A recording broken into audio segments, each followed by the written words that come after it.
Salut les PKF. Alors, comme je vous avais montré, il y a l'outil là pour souder le plastique. C'est comme un fer à souder à pistolet, sauf que dessus on met euh, la graffe, je sais pas comment on peut appeler ça,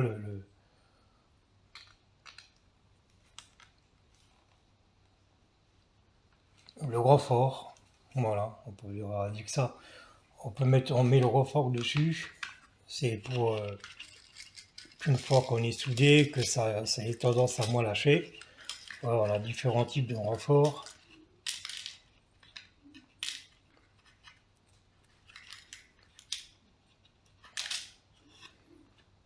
Je sais pas si on voit bien. On a le grand renfort.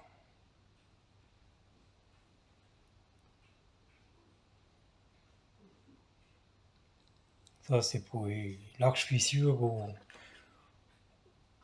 il faut quand même beaucoup de résistance.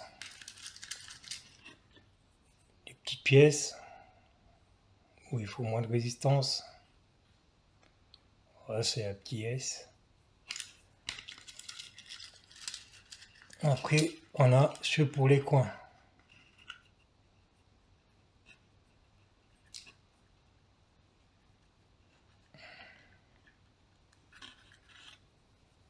Voilà.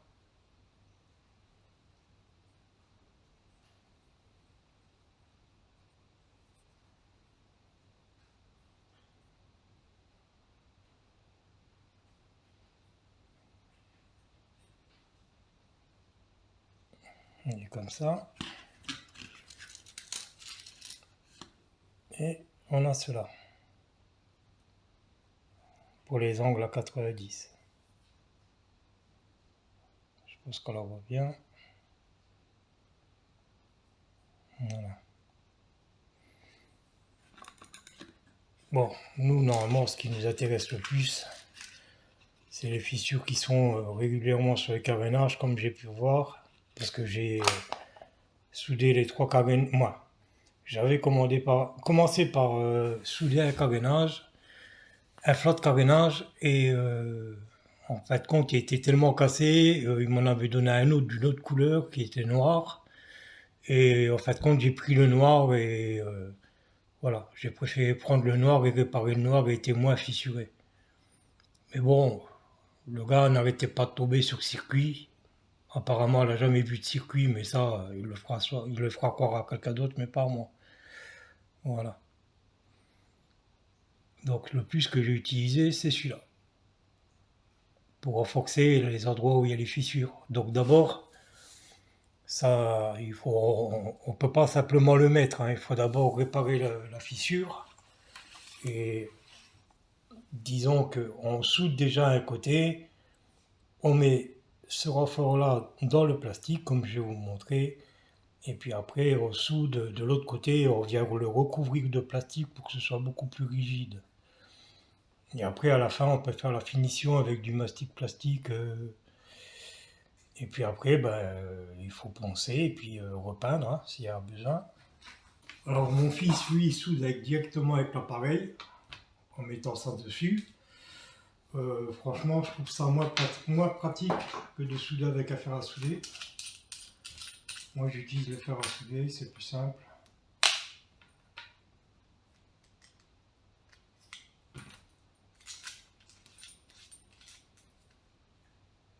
Alors ça, c'est une des pièces que le gars m'a donné avec. Noir aussi, vu que la moto, de toute façon, c'est toutes les couleurs, et arc-loquin. Il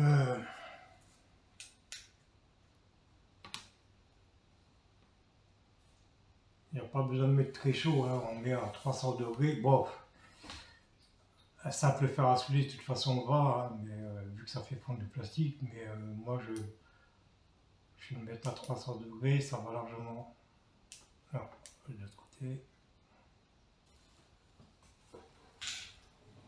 Alors, comme il m'a expliqué le jour de l'achat, lui, pour recoller le plastique, il utilisait de l'acétone il faisait fondre le plastique avec l'acétone, il en faisait une bouillie, et reprenant des morceaux de plastique, bien sûr, et il appliquait la bouillie, quoi. Il utilisait ça comme colle, et de l'autre côté, il renforçait avec, je sais pas, c'est de la colle, je sais pas ce que c'est, ouais, peut-être de la colle, mais ça tient, comme on peut voir, ça tient hyper bien. Hein, voilà, ça tient. Bon, déjà, quand c'est pas poncé, hein, le gars mettait ça sans poncer, donc bon, ça tient déjà moyennement bien. Et puis bon, la fissure est toujours là, on peut le voir. Il avait beau mettre sa colle. Non, voilà, ça va mieux. Je pense qu'on voit bien là l'image. Je vais quand même m'approcher du téléphone, voir, parce que bon, le téléphone est assez loin.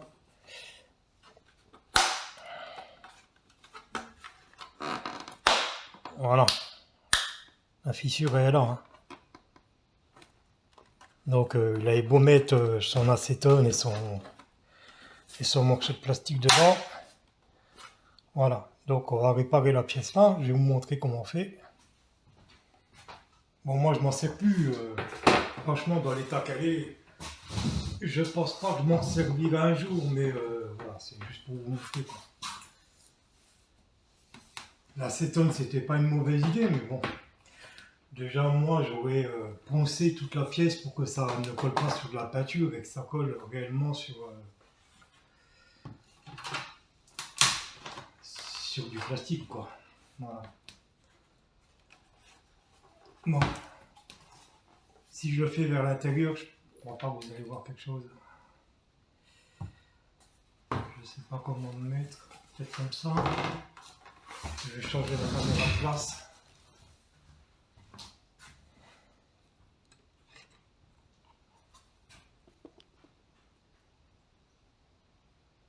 Voilà. Oups.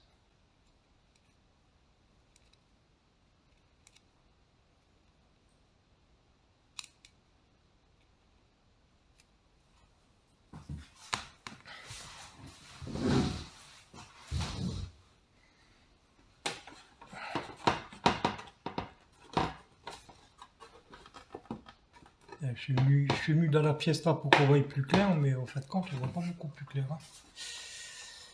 Voilà, ce qu'on voit ici. La pièce.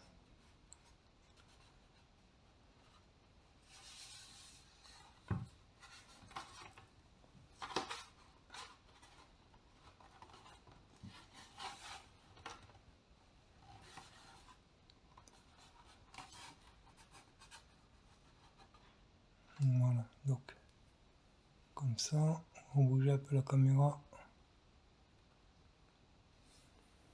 Voilà. On va essayer de rester comme ça sans trop bouger.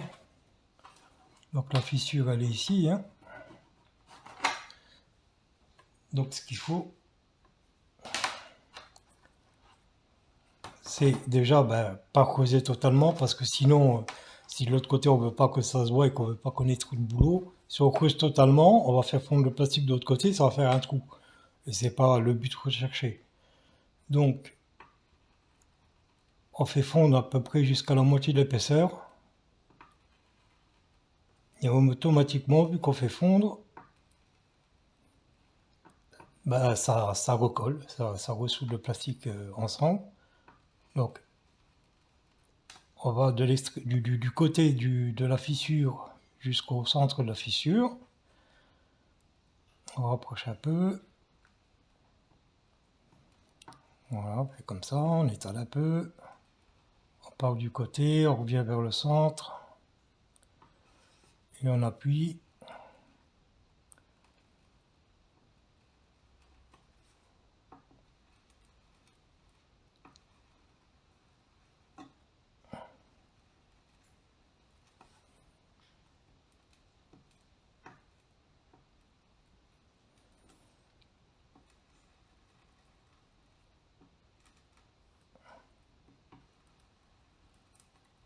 Voilà, vers le centre.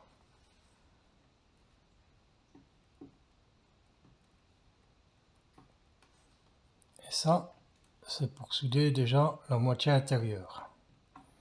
Donc la moitié intérieure, surtout à l'endroit là, bon.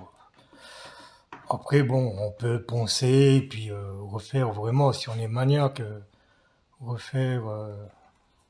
Quoique là, il me manque de la lumière quand même.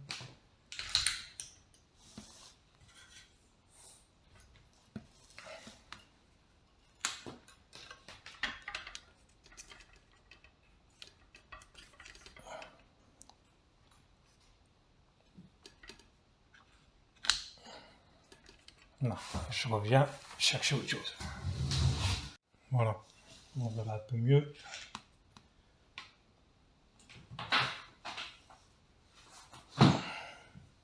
Voilà, donc là, ouais, elle est la fissure.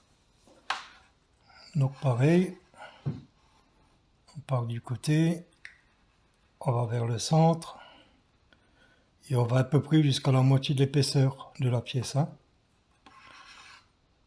Après on aplatit.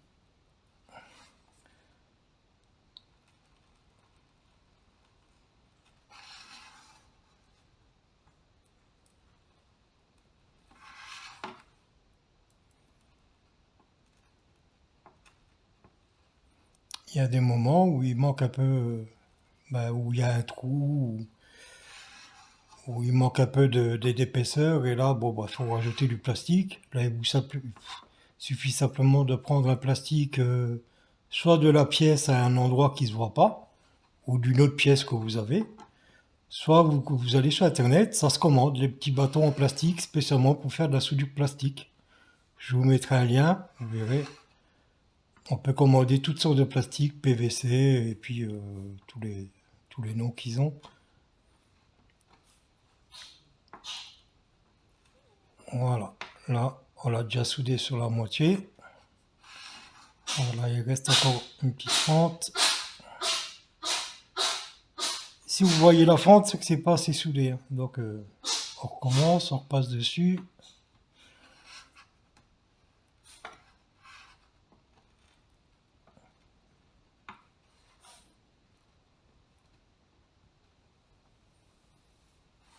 Voilà.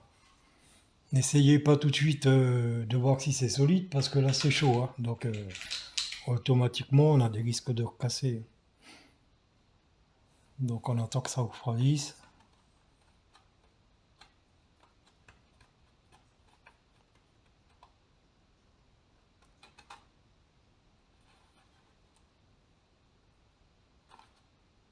Vous voyez là déjà je le bouge.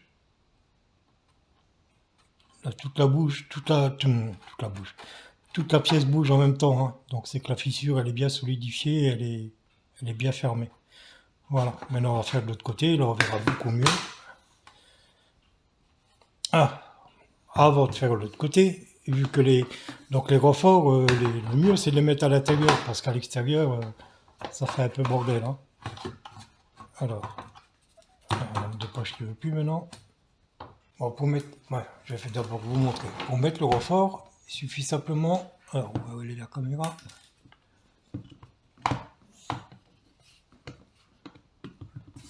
Ah, décidément. Donc, voilà. On a le bout du pistolet, il suffit simplement d'enfoncer la barre de chaque côté dedans. C'est tout. N'enfoncez pas trop parce qu'après, quand vous allez vouloir sortir le renfort du pistolet, ça va être le bordel, vous risquez de l'arracher du plastique. Donc vous le mettez juste qu'il soit en contact avec les deux côtés. N'appuyez pas sur le bouton parce que sinon je ne vous dis pas le coup de châtaigne.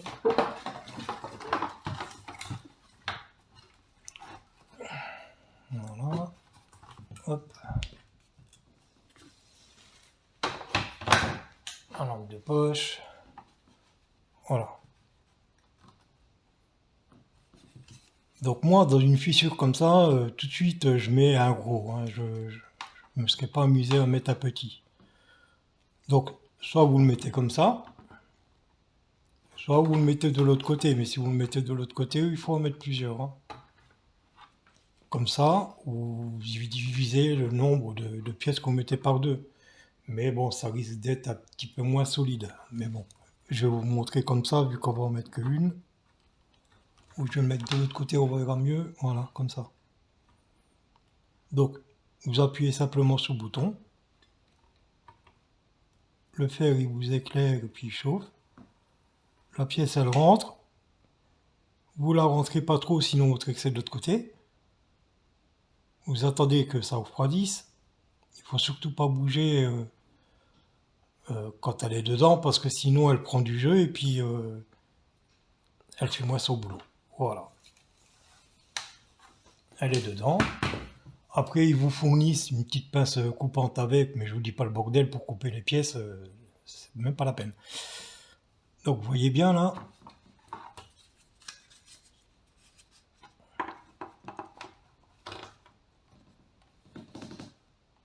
Elle est bien dans le plastique. Hein. Donc, j'espère que j'ai pas trexé le... Ouais, non, trexé, non, mais... non, ça va. Je suis pas trop allé de l'autre côté. Voilà. Donc, à la base, on coupe ici, avec une pince coupante. Ah bah, même en le pliant, ça casse. On le coupe ici. Alors, si ça casse, c'est ben, tant mieux, voilà. Il n'y a même pas besoin de la pince coupante. Et bien sûr, on va pas laisser ça comme ça. Pour renforcer encore, pour obliger le métal à bien rester dedans, on va le ressouder. Donc on va repasser un coup avec le fer à repasser dessus. Le fer à repasser. Oh, moi aujourd'hui, il faut que j'arrête de fumer. Hein.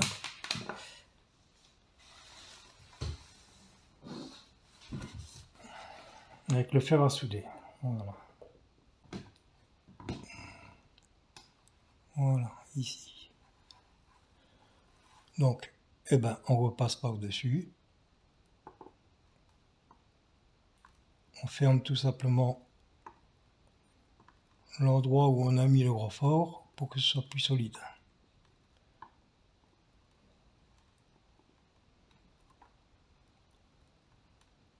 Une fois qu'il est enfermé à l'intérieur,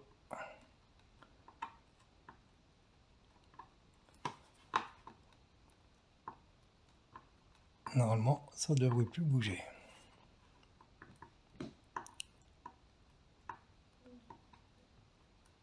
On va essayer de ne pas prendre toujours le plastique au même endroit, parce que sinon il va y avoir une différence d'épaisseur et ça aura tendance à être moins solide. Donc moi ce que je fais, je rajoute toujours un tout petit peu de plastique. Et le plastique, vous emmerdez pas, je vais vous dire, là vous prenez même un colson, ou un riselant, ou ça dépend comment les gens appellent ça. Vous prenez, normalement c'est, je pense que c'est du plastique approximativement semblable. Sinon, ce que vous faites, vous prenez du... Par exemple, si vous avez une pièce où vous avez un renfort à l'intérieur ou... Bon, bah là, c'est déjà cassé, mais... Vous avez, des fois, vous avez des petits renforts qui sont un petit peu inutiles. C'est Non, mais là, il n'y en a pas, mais bon, c'est pas grave, vous prenez. Ou alors, vous achetez les bâtonnets, ou alors vous tirez encore un petit peu plus aux autres endroits.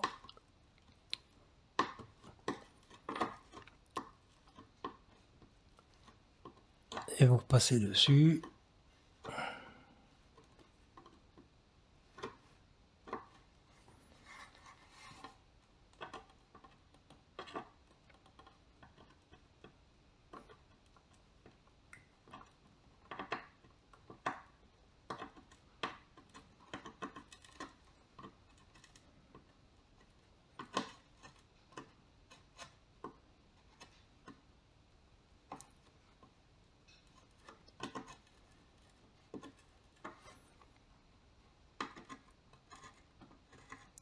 Voilà, plus c'est plat, moins vous vous embêterez à poncer après. Hein.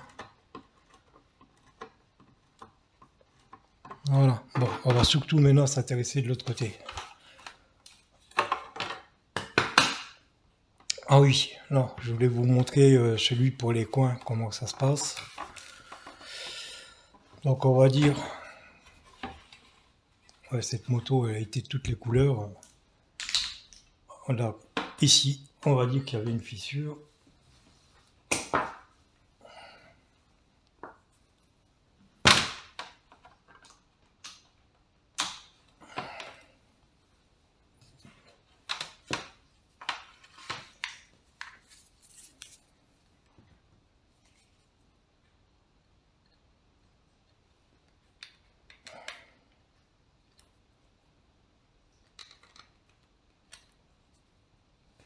Ça, comme je vous l'ai dit, c'est surtout fait pour les coins à 90 degrés. Sinon, il faut utiliser l'autre.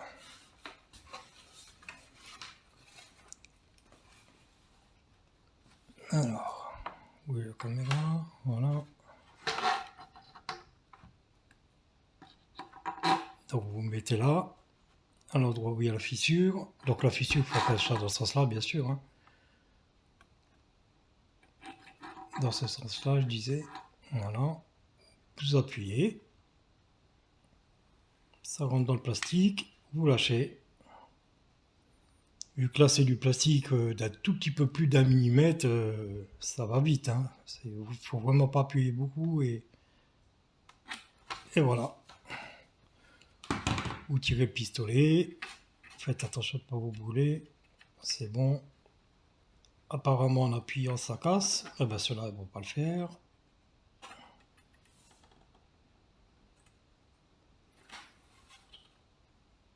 Bon, ça ne veut pas le faire, bon, c'est pas grave, vous prenez la pince. Voilà. Ça, c'est fait pour les coins. Ok, bon. On va terminer de ce côté-là.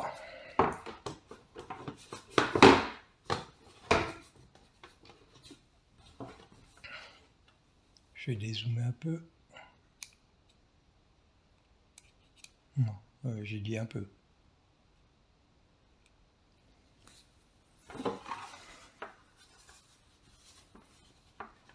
Peut-être baisser un peu aussi.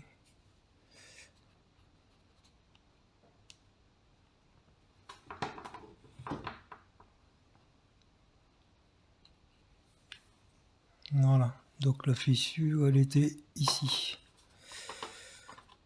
Voilà, là, vous voyez, ça tient déjà, alors qu'on a fait que la moitié, hein, sur l'épaisseur.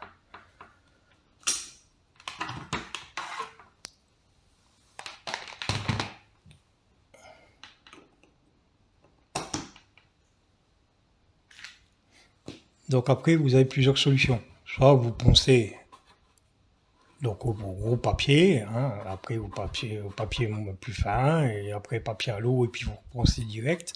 Moi, vous mettez de l'après plastique et vous peignez direct. Soit, bon bah là, tout ça colle là, je sais pas, ça tient tellement bien que ça se lève à l'ongle. Ça me rentre dans les ongles.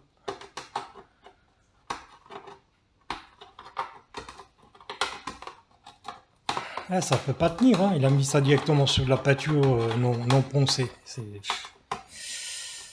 n'importe quoi, c'est le pipi de chat. Voilà. Donc, je sais pas si on voit bien. On va se mettre comme ça, on voit un peu mieux.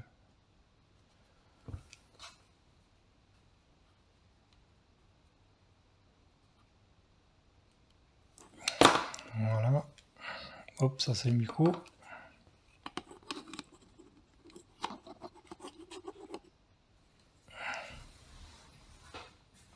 Voilà.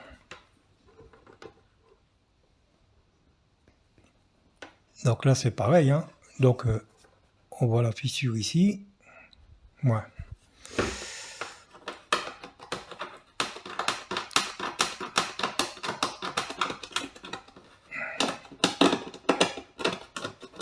J'aimerais vous montrer quelque chose de pop, mais non.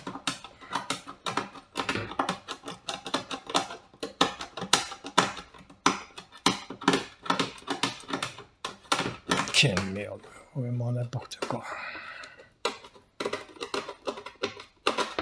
Voilà, on voit que la fissure elle était ici. Hein. Je sais pas si on voit bien la caméra. Là, elle était ici.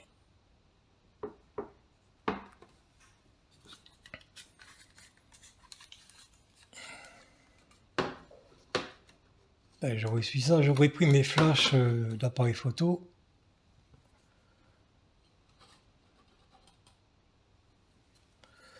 Voilà, elle est ici.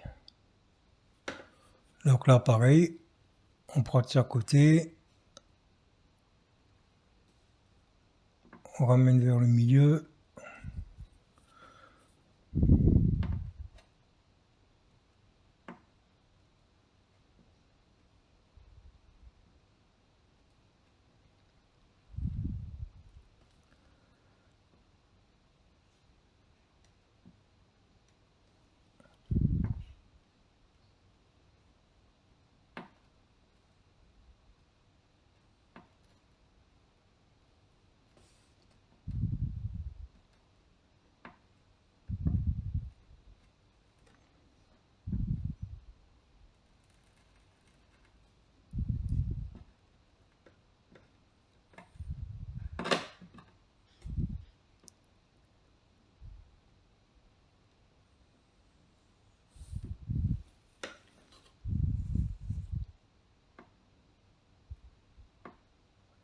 tire un peu plus de l'autre côté.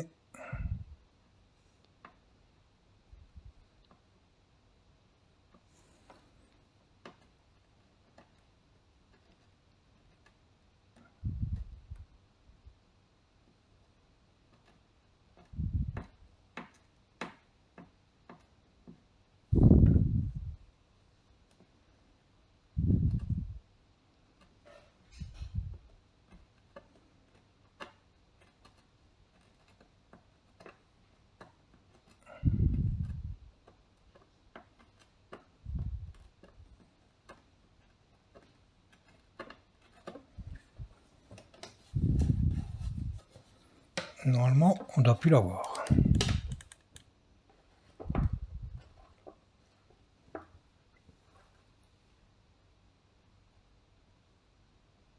On la voit plus bas parce que j'ai pas fait, hein, mais à l'endroit là, on la voit plus.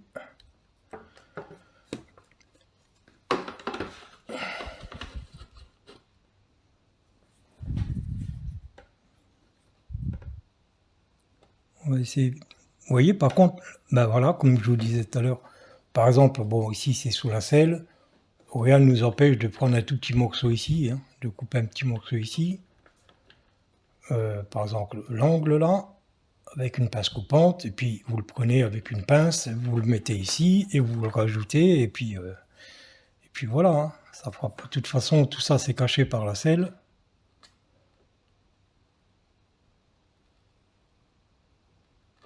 Voilà, vous prenez un petit peu de plastique, vous le posez ici.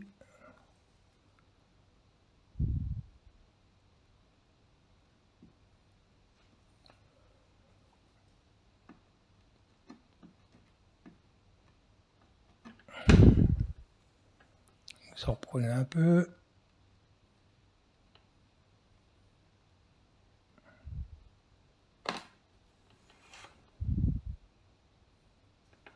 Mettez un peu plus loin.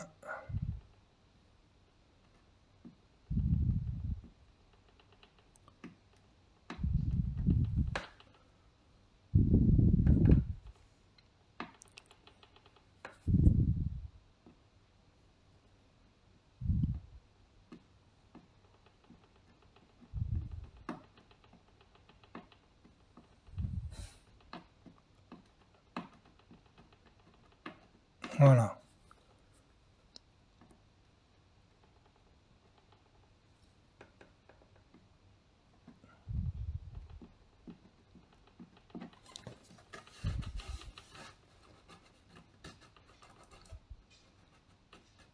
On sent une petite bosse, donc c'est bon, c'est que j'ai rajouté de la matière. On sent pas un creux. Le pire, ça serait de sentir un creux, parce que là, c'est un endroit qui serait fragilisé, et là, vous pouvez être sûr que ça recasquerait, quoi. Bon, lui, il a fait... Ça n'a pas cassé à cause de vibration, ça m'étonnerait. Ça a été cassé à cause d'une chute, hein. Mais par contre, les flottes de carénage, je voulais vous en montrer un aujourd'hui, mais je ferai ça dans une prochaine fois, parce que le flot de carénage, sérieusement, il est coincé à un endroit, moi je peux pas y accéder, c'est mon fils qu'il faut qu'il l'attrape. Et, puis, c'est le vrai bordel, quoi. En plus, il est sale, il faut le nettoyer, je vais avoir les mains pleines de graisse. Donc, je préparerai ça, je vous montrerai avec un flanc de carénage, mais c'est exactement pareil, hein.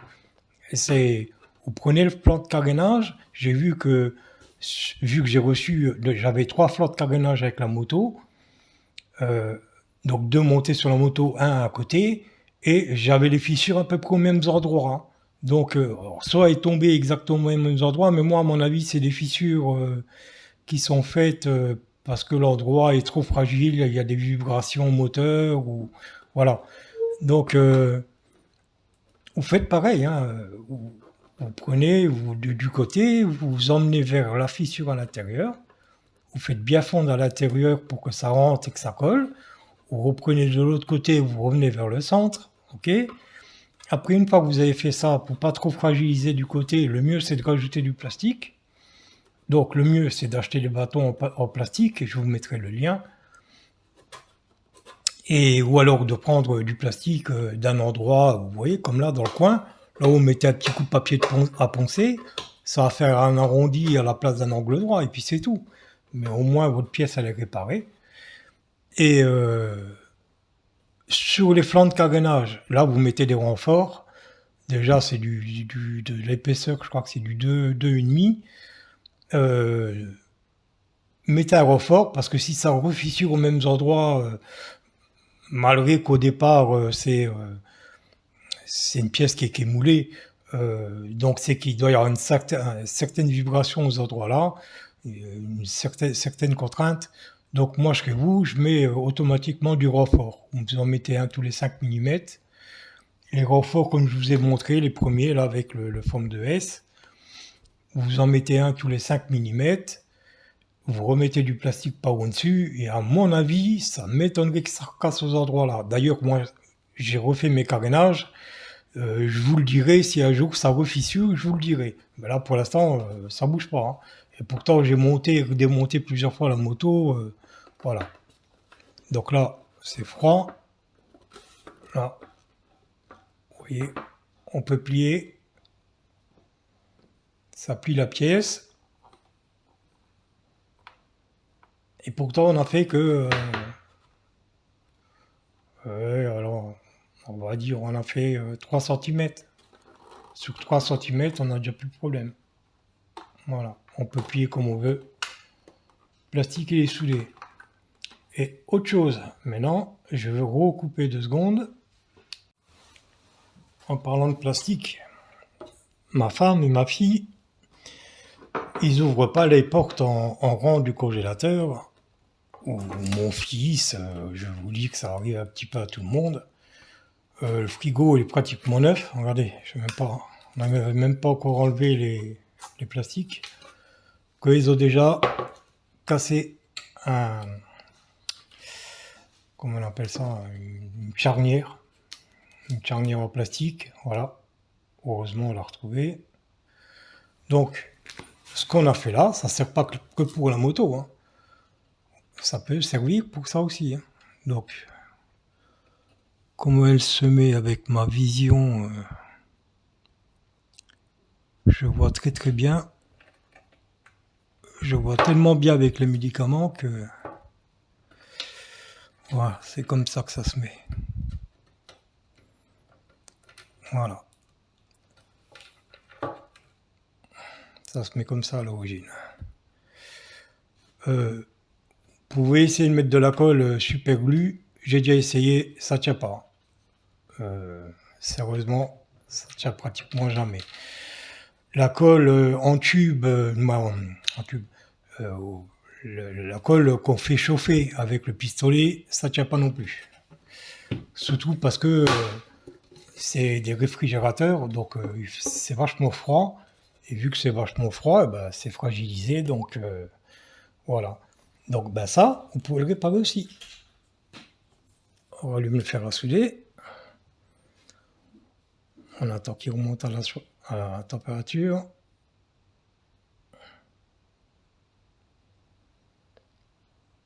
Voilà, il est à 300 degrés. Et là, c'est pareil. Donc je vais peut-être me mettre autrement là parce que...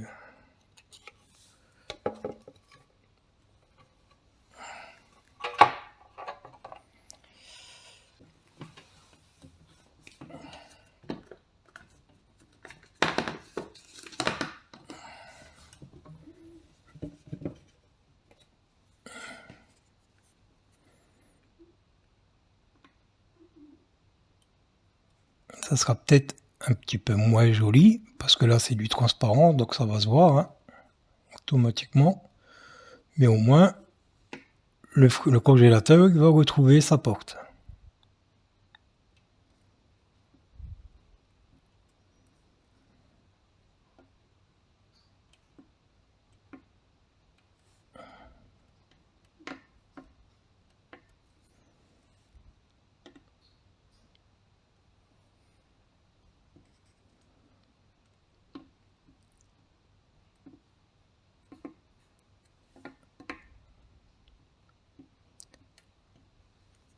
Ah oui, en parlant des carénages, de tout à l'heure, j'ai oublié de vous dire aussi, il existe du mastic spécial carénage. Ouais, du mastic spécial plastique. Donc oui, c'est fait pour les carénages et les carrosseries de voitures. Faites attention déjà quand vous l'utilisez, c'est pas le même durcisseur que de l'autre, que le polyester. Donc quand vous rangez les tubes, marquez bien dessus pour plastique et sur l'autre pour polyester, parce que c'est pas du tout les mêmes.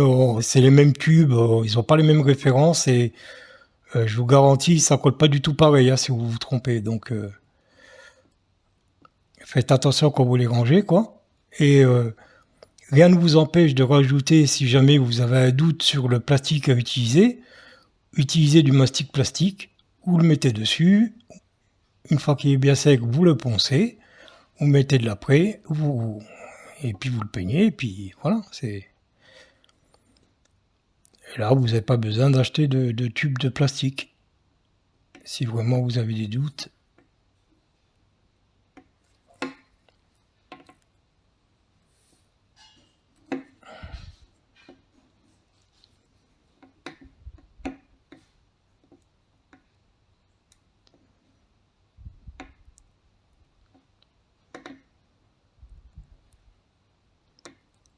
Bon, c'est sûr que vous faites fondre du plastique, hein, donc ça ne sera pas super bon.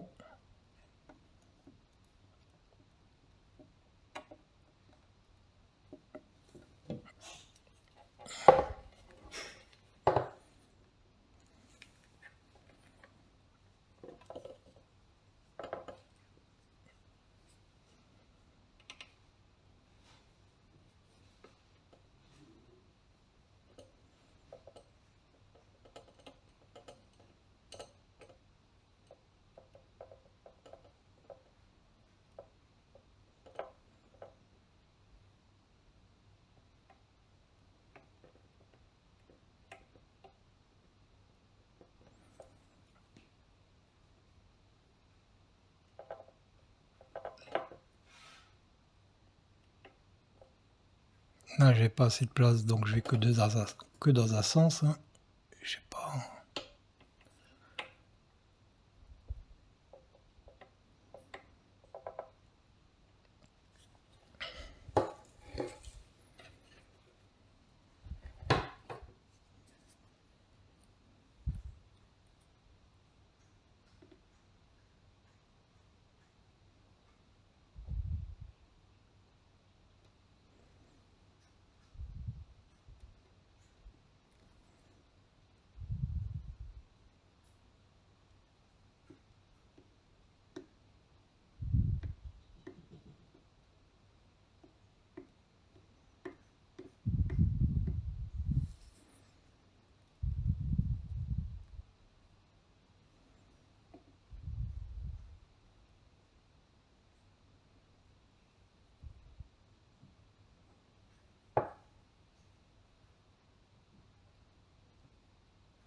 Donc, je sais pas si c'est un gars qui s'amuse à faire fondre du plastique au briquet qui a inventé ça, mais en tout cas,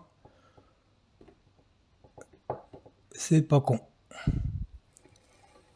Parce qu'avant, les carénages en plastique, c'était vraiment une cochonnerie, on n'arrivait pas à les réparer, ça tenait pas.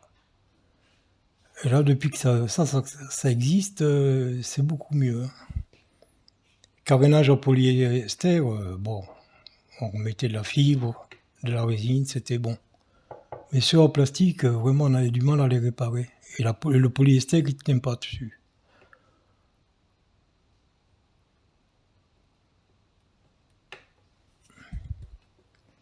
Voilà, on va les laisser refroidir.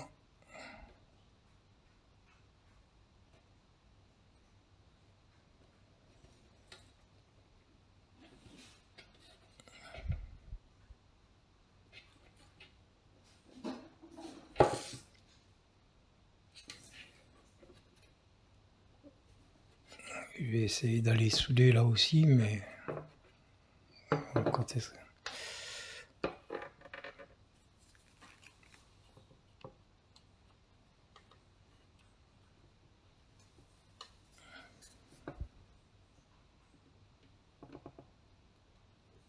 Ouais, là, c'est vraiment pas évident.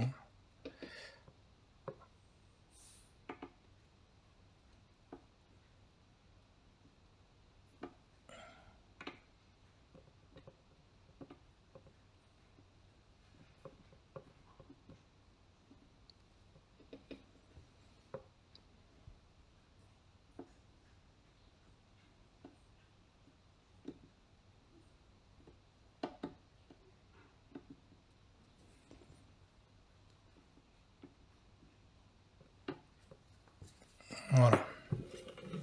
Dans le doute, aux endroits là, le mieux c'est de mettre du mastic plastique. Mais bon, ça tient, hein. Et vous passez pour un héros auprès de votre famille. Voilà. Vous avez réparé la porte du congélateur et puis on peut tout remettre dedans. Voilà. C'est fini. J'espère que j'ai assez bien expliqué sur cette vidéo comment faire. Ça, vous oubliez, l'acétone mélangé à du plastique, c'est n'importe quoi. Ou alors peut-être que ça tient sur du plastique qui a été littéralement poncé, mais encore, je doute parce que quand même, ça se casse, c'est même pas solidifié, c'est bizarre quoi. Ça, faut oublier. Le mieux, prenez votre fer à souder, même si vous n'avez pas d'appareil spécial, prenez le fer à souder, vous voyez qu'on peut se démerder avec. Et vraiment, bon, pour les flancs de carénage où vous avez besoin de renfort, vous achetez le petit appareil là. L'appareil là, alors je vais dézoomer déjà.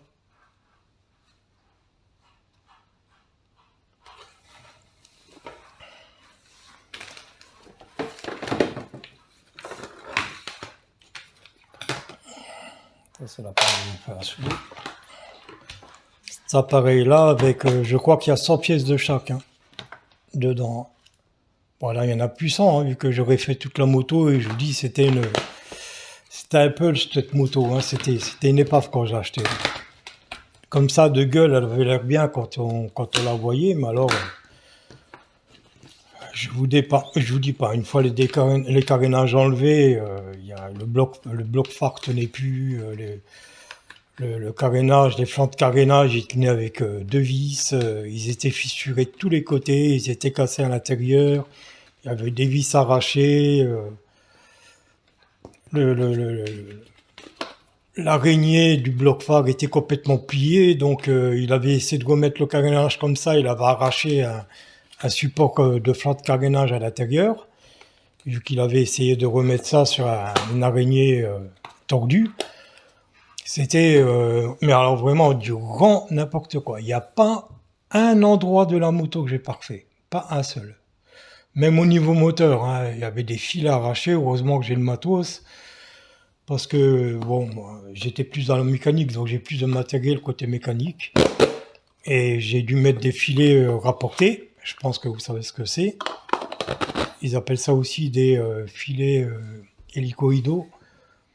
Vous repercez, vous retaraudez dans le fil à arracher, vous mettez un filet en acier.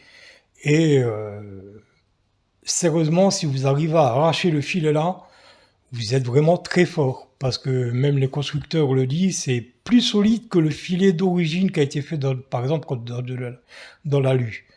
Donc j'ai refait tous les filets qui étaient arrachés, les vis, j'ai dû extraire des vis. Là aussi, pour extraire des vis, n'utilisez pas ça, je vous ferai une vidéo où je vous montrerai aussi, si vous connaissez pas, n'utilisez surtout pas les extracteurs de vis à pas inverse, là, qu'il faut tourner à gauche, et qui sont coniques, c'est vraiment une merde. Parce que vous percez un petit peu, vous le rentrez à l'intérieur, mais il est conique. Donc, si la vis est grippée à l'intérieur, plus vous tournez, plus ça ouvre la vis à l'intérieur, vu que c'est conique. Donc, le cône lui rentre, donc la vis, le de diamètre 5, elle passe à 5,2, et 5,3, et 5,4, et donc plus vous essayez de sortir la vis, plus vous la serrez dans le filet. Donc c'est du grand n'importe quoi. Soit ça vient et vous avez de la chance, c'est parce que en fin de compte, ça serait même venu en tapant avec un petit tournevis plein dedans et en le faisant tourner. Soit elle est grippée et c'est pas avec ça que vous l'aurez. Vous l'aurez seulement avec ce qu'on appelle des extracteurs américains. Et si vous voulez, je vous montrerai, je vous ferai une vidéo. Je prendrai une vieille pièce, je dois bien avoir quelque chose qui traîne. Je casserai un fil à l'intérieur. Je mettrai même de la loctite, comme ça il sortira pas tout seul. Euh, et je vous montrerai déjà comment l'extraire avec l'extracteur américain. Je percerai le filet et je vous montrerai comment refaire un filet dans un filet qui a été arraché. Que ce soit alu, fonte, pareil, hein. C'est nickel et c'est pas la peine de ramener votre moto. Et il le faut même pour ceux qui ne le savent pas. Donc ça vaut pour les filets de culasse, ça vaut pour les filets même de bougies. Ils font celui de la longueur d'une bougie. Donc n'allez plus chez le concessionnaire pour faire remplacer le filet d'une bougie qui a été arraché. Vous achetez ça, bon, ça vaut une soixantaine d'euros. Ça dépend, bon, des fois vous en trouvez des plus chers, mais vous pouvez en trouver pour entre 30 et 60 euros. Vous mettez le piston en haut, vous percez avec le fil, le 1, 2, 3, avec le forêt qui vous donne avec. C'est tout un kit spécial, hein. C'est un forêt spécial, c'est un tarot spécial. Vous avez le fil est rapporté, plus l'outil pour le mettre à l'intérieur et casser. Vous verrez, je vous montrerai. Et vous mettez un coup de soufflette, vous mettez votre filet rapporté dedans, vous cassez, vous remettez un coup de soufflette. C'est de l'acier, donc si vous faites tomber le petit morceau dedans, c'est pas grave, vous faites rentrer un aimant, les stylos aimants dedans, vous sortez le morceau. Voilà, c'est à la rigueur, vous descendez le piston jusqu'à la soupape d'échappement, donc en position ouverte. Vous soufflez, vous mettez un coup de soufflette. Voilà. Il n'y a pas besoin de retourner chez le... Même vous démontez, vous faites comme vous voulez, mais ça vous reviendra beaucoup moins cher que d'aller chez un constructeur qui lui va vous facturer, mais alors une fortune, hein. Et ça vous permet de réparer n'importe quel filet et de le rendre encore plus solide qu'avant. Voilà. Je vous montrerai ça dans une prochaine vidéo. Vous verrez, il y a plein de choses qui peuvent vous dépanner pour beaucoup moins cher que d'aller à chaque fois chez Kawa ou chez Honda, ou tout dépend des... Bon, nous, c'est principalement des Kawa, sauf moi, j'ai encore une Honda, une Yamaha à côté. Mais il y a plein d'astuces qui vous permettent de réparer euh, des carénages, des filets, je suis même en train de me faire un échappement. Il y a plein d'astuces qui vous permettent de réparer vous-même les pièces que vous avez de casser sans dépenser une fortune et d'être obligé de tout acheter. Bon, allez, c'est fini pour cette vidéo. Et puis, s'il y a un truc que vous n'avez pas compris, n'hésitez pas à vous poser la question. Et puis, j'essaierai de vous expliquer encore un petit peu mieux si ça n'a pas suffi. Voilà. Allez, salut, à plus.